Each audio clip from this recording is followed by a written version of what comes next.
Good evening, everyone. We continue on Elihu's discourse, attention to Job in particular, and is trying to correct Job in his perspective of God. We are now in Job chapter 35, and verse 1 continues. And this word here is and then, because there is a consecutive. This is following chapter 34. And Elihu continued, basically, he answered, and then he spoke, right? And then he said. So, two things that he did. But what's important now is to see what else Elihu is saying about Job. This chapter is a bit shorter than others, but there is some very interesting and important aspects that we will be exploring. Verse 2. Now it says here, do you think this is in accordance with justice? Do you say my righteousness is more than God's? We need to do a little bit of retranslation here. I think we could say this way. Do you consider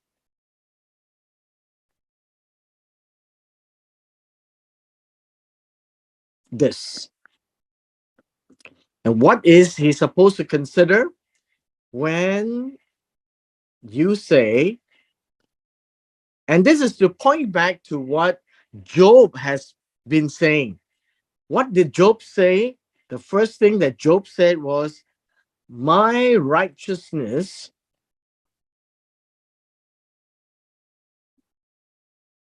is greater than God, or than God's righteousness, in that sense, to be just,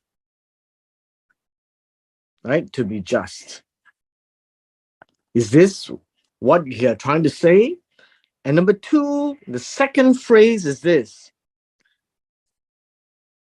And when you say two things referring, what benefit is there for you?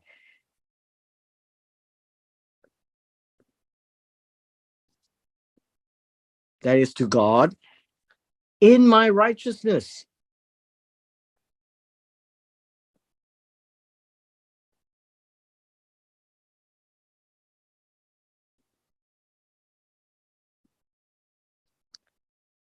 Now, this, I guess this is important for us to look at. These are for you, what advantage to you.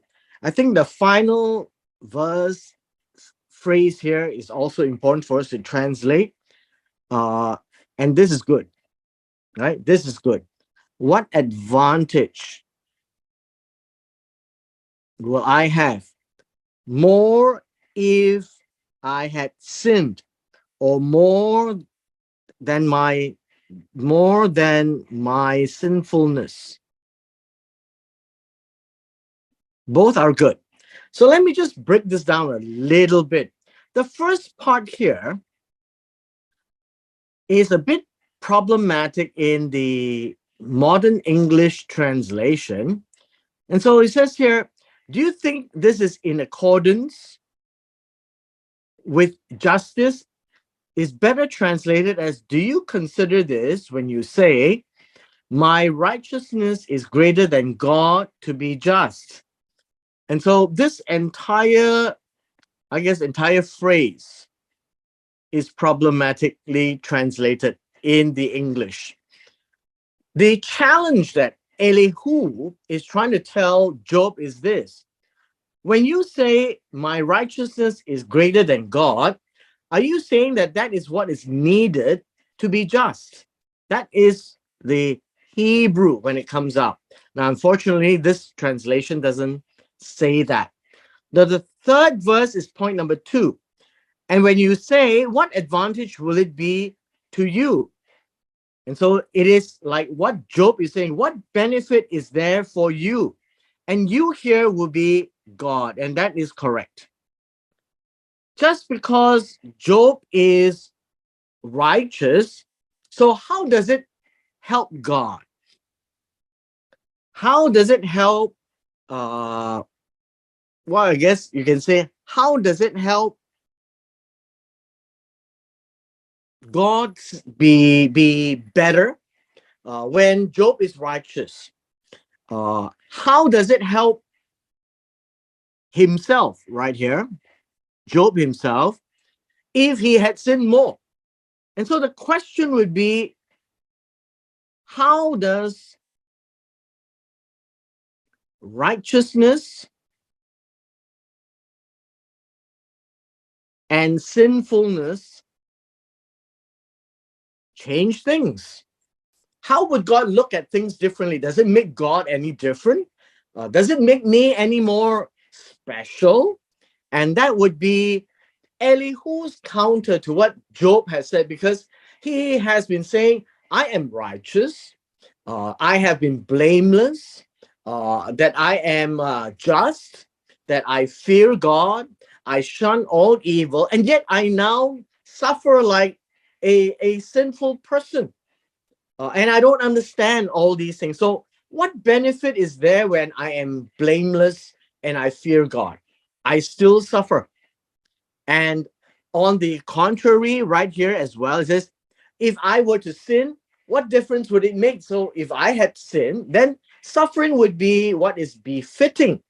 And so, this is really trying to address Job's stammering in his pain. So understand this, whatever Job may have said up to this point doesn't mean he is right. He is justifying why he needs to understand why is he suffering. He just doesn't understand, and his conclusion is God is not listening anymore. And so what's the point of being righteous? And if I were any more sinful, what difference would it make? Now, this is the thesis that Elihu is trying to correct Job. And so we move on to verse 4.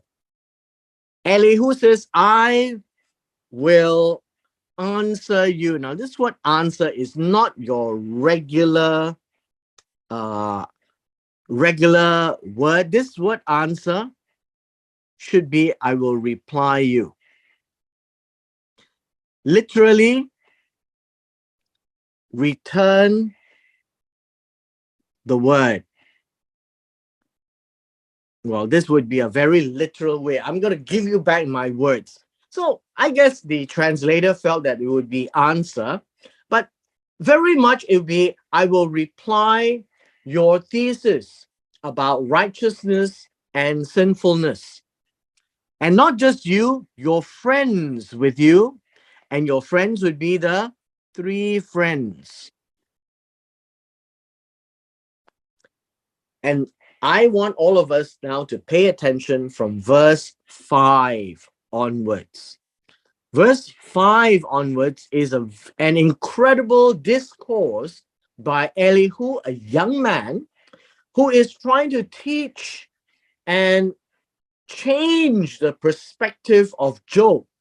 Good old Job, who has been around for much longer time, has seen so much more, had a glorious past before this, that he was the wise old man of the town. And Elihu is now correcting Job's perspective of life. Why? Because in this predicament that Job has himself in, where he had lost his wealth, lost his family, lost his health, he couldn't understand and he couldn't rationalize why. Now, yesterday we had pointed out that Elihu says, just because God didn't say anything doesn't mean he is not hearing you. So seek God, be quiet. Verse 5, he says, look at the heavens and see. By heavens, I need you all to understand this would be the skies. And so the ancient people and Elihu especially, is saying, look up, look up. And up there, you see the skies.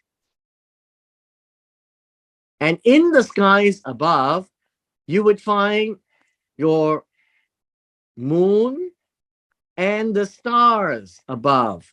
So we're talking about the night sky. So you see, look up, look at the clouds, right? Look at the clouds. They are higher than you. So the interesting illustration is this is the vastness and the height beyond measure that demonstrates the creator God. Now, this is how Elihu is trying to use this illustration to show Job how great is God. In verse 6, if you had sinned, what do you accomplish against him? And if your wrongdoings are many, what do you do to him? Now, verse 6 basically is now saying, God is great. God is greater than all of us. Look at the skies up there. He is there. That's basically what Elihu is trying to point out. The greatness of God, the creator, compared to mere mortals like us. And so it says, if you had sinned, how does, well, this, what do you accomplish against him? Literally means, how do you affect him? So how does your sin affect God? If your wrongdoings are many or your transgressions, in verse 6, your transgression or your pesha, and this would be khata. If your errors, if you had errors committed, how does it affect God? If you have rebellion or transgression, what do you do to him? What can you do to God? So basically, Elihu is saying, whatever transpires at this level, be it sin or transgression,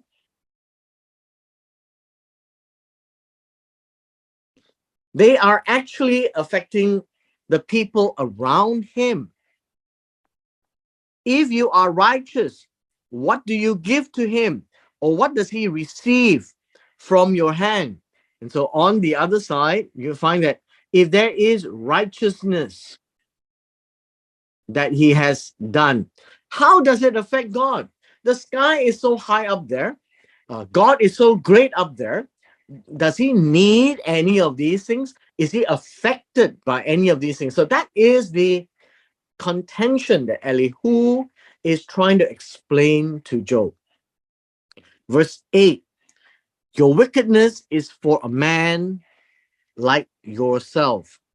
Now, the idea of man here is the male gender, like yourself, because Job is a male gender. So it's using Job to say, whatever you do in your wickedness, which is Rasha, if you did anything wrong against God, it is for other people to see. And your righteousness is for a son of man. The idea of righteousness here would be justice. In your justice,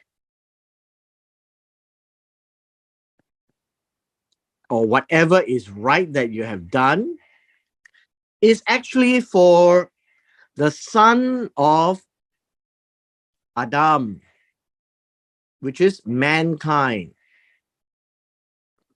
And thereby you would get here an A and a B. Basically, what Elihu is saying, that whatever a man does in terms of wickedness and in terms of righteousness, it affects man themselves or mankind themselves. Because of the multitude of oppressions, they cry out, and they cry out for help because of the arm of the mighty. Now, this idea here, the arm of the mighty, would be the mighty men who are oppressing. So they are the oppressors. They are the ones who are hurting the weak. And so, because of the multitude of oppressions, they cry out for help. And so, who is they here? And hereby, we can see that the idea of they in verse 9 is the victims of oppressors, right? Of these people. So, these people cause the victims to cry out. And the idea of crying out is really to call for help. And so whenever there are weak people who calls out for help, the first line is for people like Job to take care of them. Whatever righteousness that Job is doing is actually for these people to protect them from the more powerful men. We see in verse 10, but no one says, "Where is God, my maker, who gives songs in the night?" And what does that mean? It means no one would be the victims. The victim would not cry out for God, right? Not to God. The oppressor doesn't care about God. But if you look up in the night and you see the night sky, the commentary says that they break into songs. They break into songs to praise God because of what they see in terms of how God has made the world. So, in terms of maker, in this case, in verse 10, who made the world,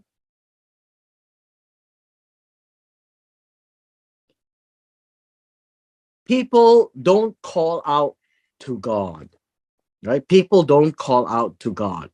What does God teach, by the way? These people who don't call out to God, they are looking at Job for righteousness. So whatever righteousness Job has is actually meant for mankind. And it is God who teaches us more than the animals of the earth and makes us wiser than the birds of the sky. The creation teaches about God. Now, this is the development of how Elihu is highlighting the justice of God.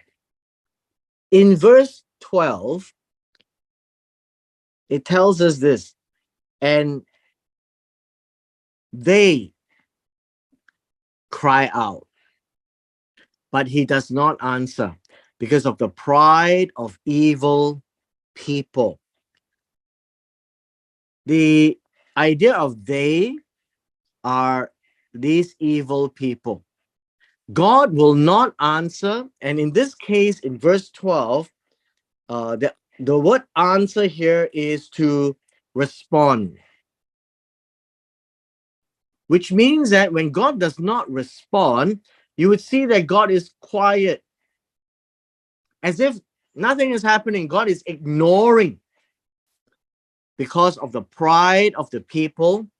God is allowing it to happen. And that's what Elihu is saying. These people cry out, but God may not answer. God certainly will not listen to an empty cry, nor will the Almighty regard it. And so, whatever they cry out for help, God will not respond. And so, what does that mean? It means this: for the righteous, God will. For the evil, God will not. Now, that is the thesis that Elihu is saying. So, the Almighty will not regard the cry of help to the evil people. Now, if that is the case, Job, then what about you? In verse 14, we are now given to hear what exactly is happening.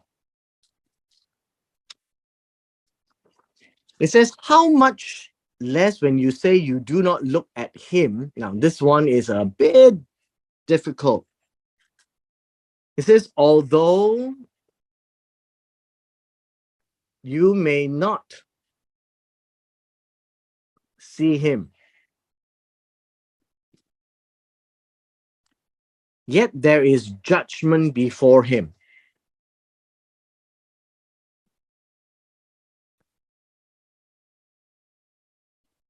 And so this is what Elihu is trying to say.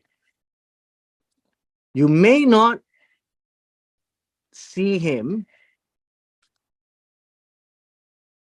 meaning that God has not answered Job, that Job cannot see why, but yet this case is before him. The judgment is before God. God knows. God sees. Remember in chapter 34, God will see all that has happened. And so you must wait for him. And this is the key. Verse 14. You must wait for him. Now, this idea of wait for him might be a bit more problematic. The idea here is to, how should we say, you should place hope in him. I guess that would be a better way to translate it. That you should place hope in him, that God is just. Don't give up. Don't think that God is ignoring, and just because God is ignoring, that God doesn't care. And so it is about knowing that God is just and God will deal with Job. But now, because he has not avenged his anger, nor has he acknowledged wrongdoing well, and this is another problem in the translation. The word here would be so now.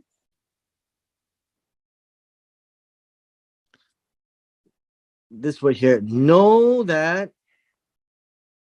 his anger toward you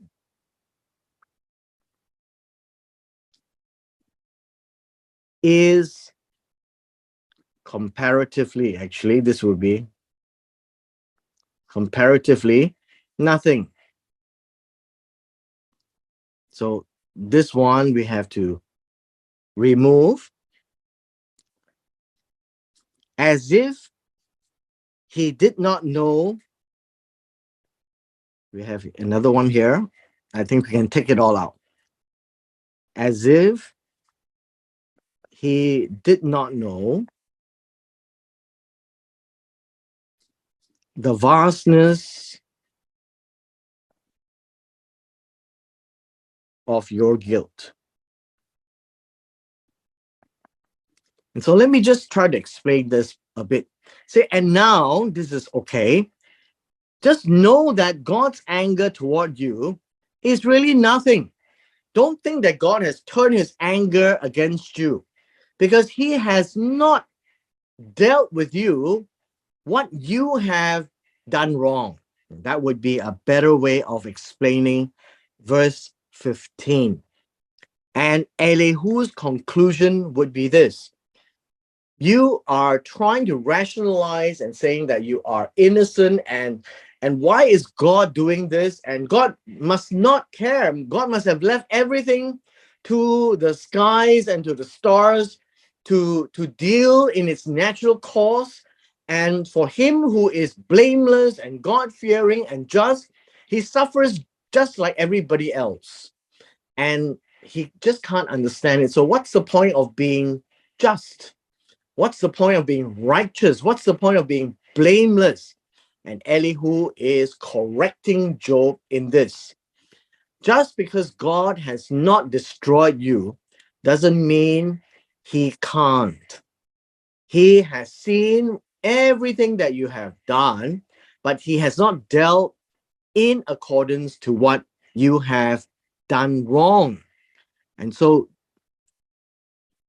Elihu is concluding. Always remember, this is Elihu concludes. The conclusion is Job is opening his mouth with empty words. And this idea of empty words literally means that his mouth opens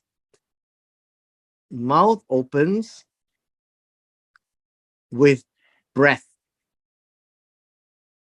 So that he opens his mouth and there is no words. Or basically it's saying it is nonsense. He's just releasing his breath.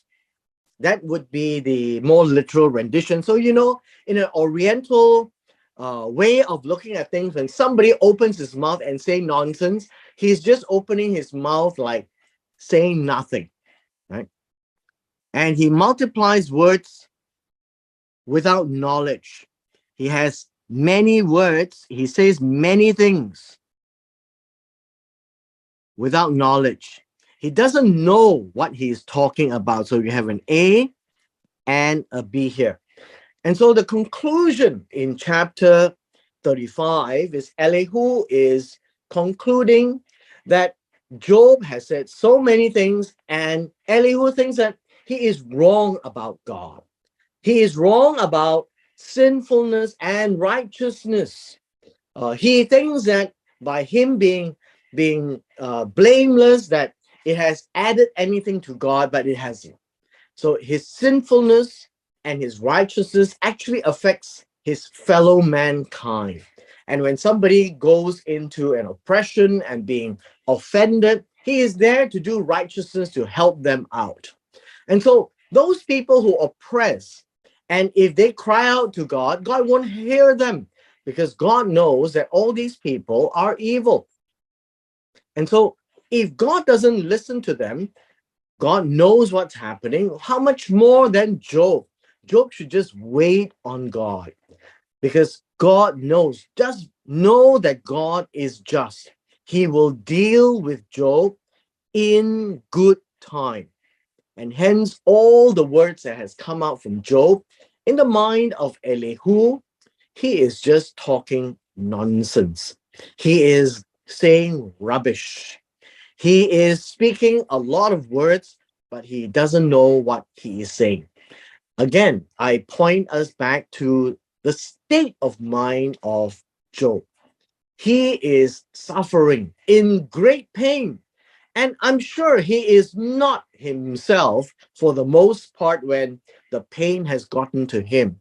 And he tries to rationalize things and he couldn't come out with an acceptable answer. And hence he had said many things in the course of his defense, in his pain.